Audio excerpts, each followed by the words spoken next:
This isn't as juicy as other posts here, but it's a good lesson in locking your car doors as soon as you're inside. I went to a pretty nice school that was unfortunately surrounded by a relatively sketchy neighborhood. This didn't bother me too much, especially since I didn't have a car for my first 2 years of school, and I stayed on campus for most things or just did without. But at 20, I got my very delayed license and a T-boned starter car that was luckily as fundamental as it was ugly. Among the many positive impacts this had on my young life was the ability to get midnight snacks that weren't from vending machines on campus. The best spot for this was a 24-hour Walgreens just a mile off campus. While this place was usually fine, I would still park as close to the door as I could. But because the door was on the corner of the building, this just limited time in the parking lot and not visibility. One night in the wee hours, I returned to my car, parked in front of the Redbox machine with a group of 3 standing in front of it. 2 older, teenage, or maybe early 20 boys, and a 40 to 50-year-old man. I nod to the older guy once I've gotten uncomfortably close before I slip in, lock my doors, and buckle up to leave. I'm texting my roommate before I depart, as a knock on my window makes me jump and drop my phone. I look up to see the older man from the Redbox standing there, staring at me. He's very clean, wearing a chef's uniform, and was there what could easily have been his children. So, while I was alarmed, I wasn't worried yet. I said, "Yes?" loud enough for my voice to carry through the window. Instead of saying anything, the man just gestures in an eerily slow roll down the window motion. While the driver's side of my vehicle had a huge dent from its T-bone accident, preventing the windows from rolling down. Not that I would, but it was convenient and an honest excuse. "I can't," I gesture down to the obvious crater. "What's up?" He says nothing, just continued motion without stopping and making extended eye contact. "Dude, I literally can't." Still no answer. At this point, my frustration shifts to an unease, but just in case. I check my bag of goodies and feel for my wallet in case I've dropped something and he's trying to return it. My eyes are averted for maybe 10 seconds before I hear clicking to my right. I look up to see the guy trying to open the locked passenger side door. He's not struggling, just gently tugging as though he were invited in. And I may have accidentally left it locked. Patience and lack of outwardly threatening behavior only made the feel more methodical. When he made eye contact with me and I saw my dumbstruck and rather horrified expression, he just grins at me. Matter of fact and almost proud, like something bad might have happened if I didn't take precaution. And he wanted me to know that. No reassurance, no backing away or trying to say anything at all. Hell, I'm pretty sure his hand was still on the handle. I immediately move into reverse, only slow down a bit to be sure I'm not running anyone down. The 2 younger guys, just waiting on the curb, no longer messing with the Redbox, and the older man continued staring at me as I pulled out, still smiling. He never said anything. Anyway, I don't know what he wanted or had planned. Maybe he just wanted spare change for the Redbox and just didn't feel like raising his voice enough to talk through a window. But either way, not cool. Lock your doors, kids, and don't linger in parking lots.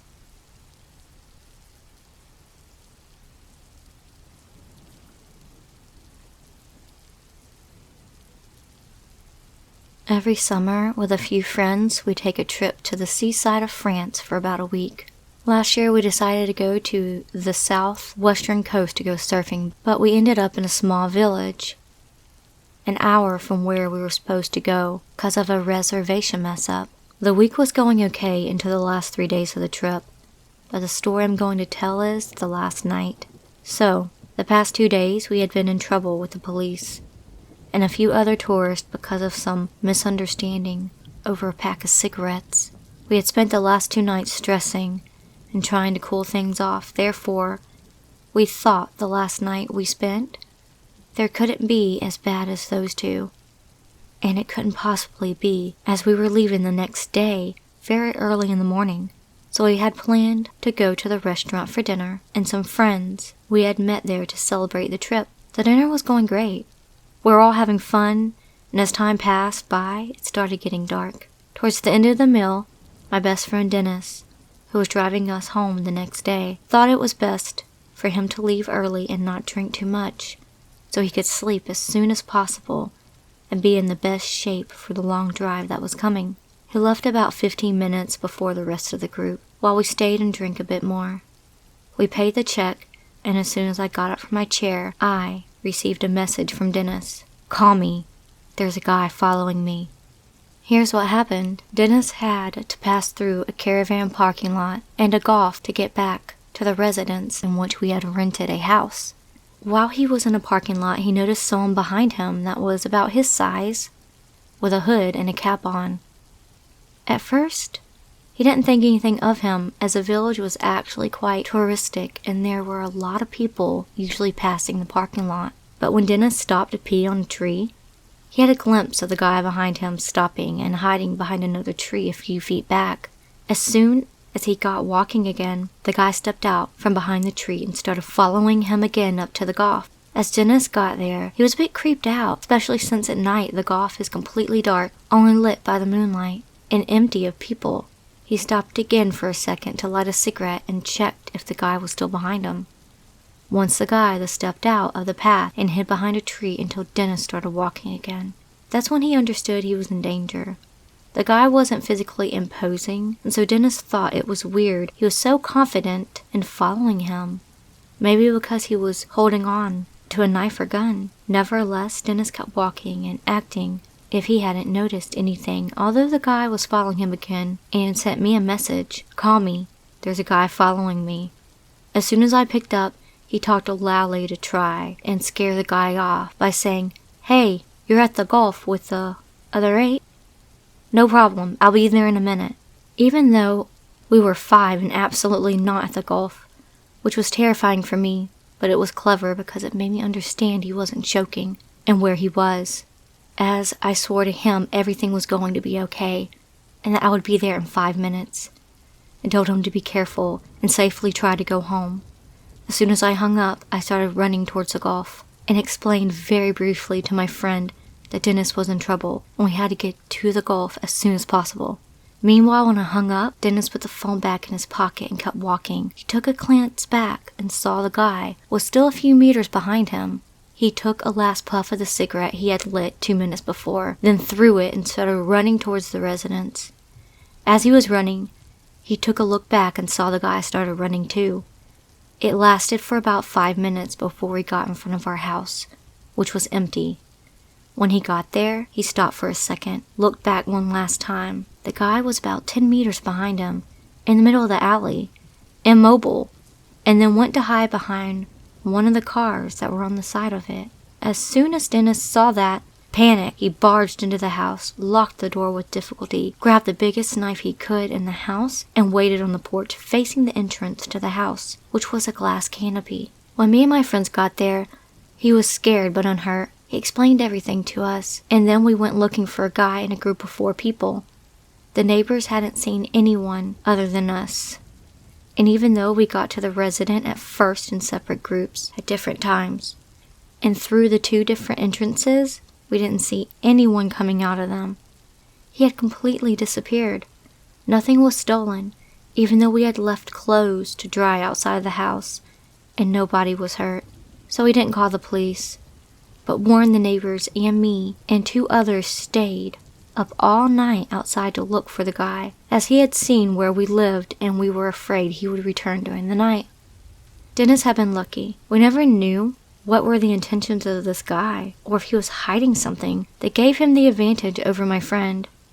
Furthermore, he didn't even try to get into the house, and good for Dennis because there was another entrance to the house, other than glass canopy, that led to one of our friend's rooms and which had not been correctly closed. We couldn't even understand what he did.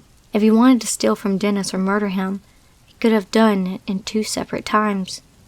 When he went to pee and when he lit a cigarette. But he didn't. So what did he want? Who was he? Where did he go? I don't think we'll ever get any answer, We can only hope he never did anything to anyone and was arrested if he did. We didn't call the cops back then because we had trouble with them for the past 2 days because of the problem with the pack of cigarettes I talked about before. Although after those 3 days it had gone wrong, we just wanted it to end, go home and sleep. I regret not calling them now that I think about it, but it's too late now, and I hope this guy hasn't been creeping on anybody since. We were all extremely tired the next day, and the drive was supposed to be 5 to 6 hours long, but it took 10 hours to complete under the heavy summer heat. But we all got home safely, slept well, never had any problems of that sort since, and now we laugh about it. The end. To conclude, I would advise you never to walk alone at night in places you don't know. There are crazy and weird people everywhere, and a calm night can quickly turn into a nightmare. Thank you for reading this. Hope you liked it, and that it made you think about being more careful at night.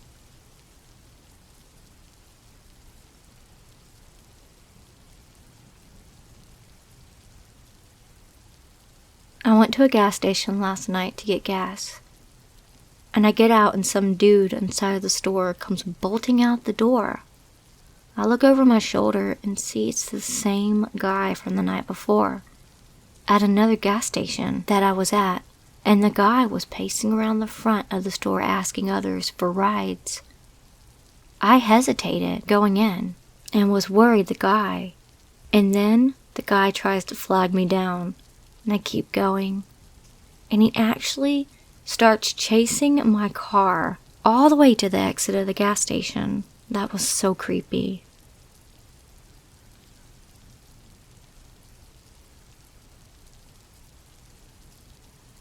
It was a warm spring evening in 1989, suburbia.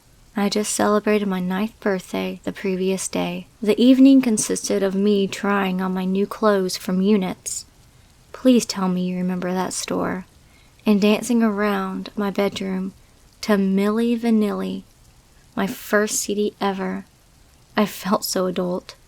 So much like an adult that my parents left myself and my 12-year-old brother home alone for reasons I don't remember. There are 5 kids in my family, so I suspect one of the siblings had some sport or singing crap and they decided to leave the youngest 2 kids home for a bit.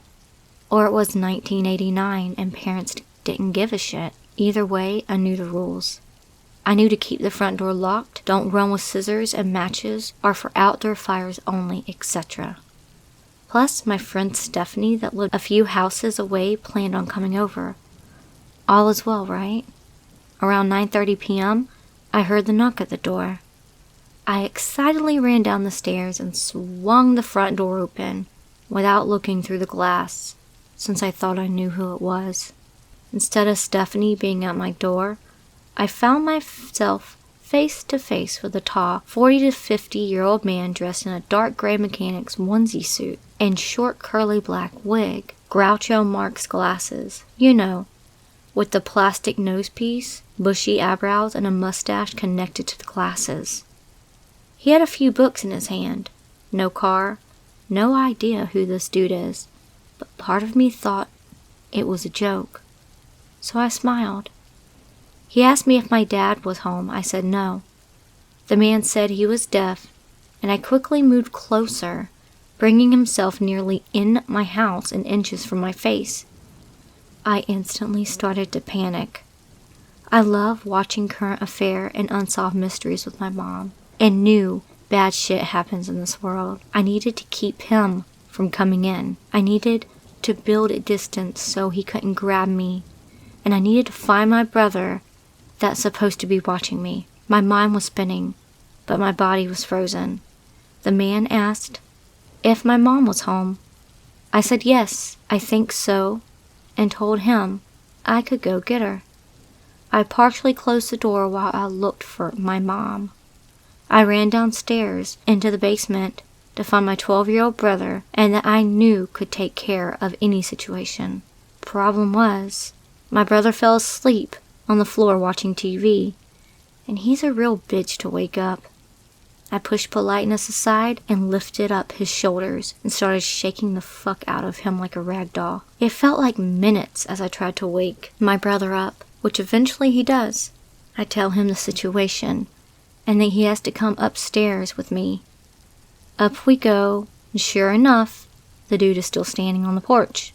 The dude asked my brother if my mom is home, but this time he started backing up and no longer was deaf. He changed and was very much in retreat mode. As my brother told him no and to leave, since he's 12 and can handle an adult man, the man backstepped to the last stair of our porch and said, you really shouldn't open the door when your parents aren't home, and quickly turned and ran fast across our lawn. My brother and I locked the front door and decided to call the police. The police were so freaked out about it that the officer hauled ass in his cruiser past our house looking for this dude in minutes. My brother and I sat in the dark, peeking out of the blinds as we hoped the man really left. The officer pulled over a car in the neighborhood, but this person didn't match our description. The police searched the neighborhood, but never found this man, and I never saw him again either. My brother and I thought we would be in trouble for opening the door, which could result in more parental supervision, and decided to not tell my parents. The police also didn't tell my parents. I did tell my mom about this night some 20 years later and asked if she set up some sort of stranger danger type of test for us. She was mortified and had no idea what I was talking about. I will never forget that night when I felt that deep, intense, intuitive feeling as something bad is going to happen for the first time ever. To this day, I still wonder what his intentions were. I wanted to share this story and see if anyone had similar stories. It's something that weirdly has haunted me for my whole life and taught me a valuable lesson. Look first before you open your door.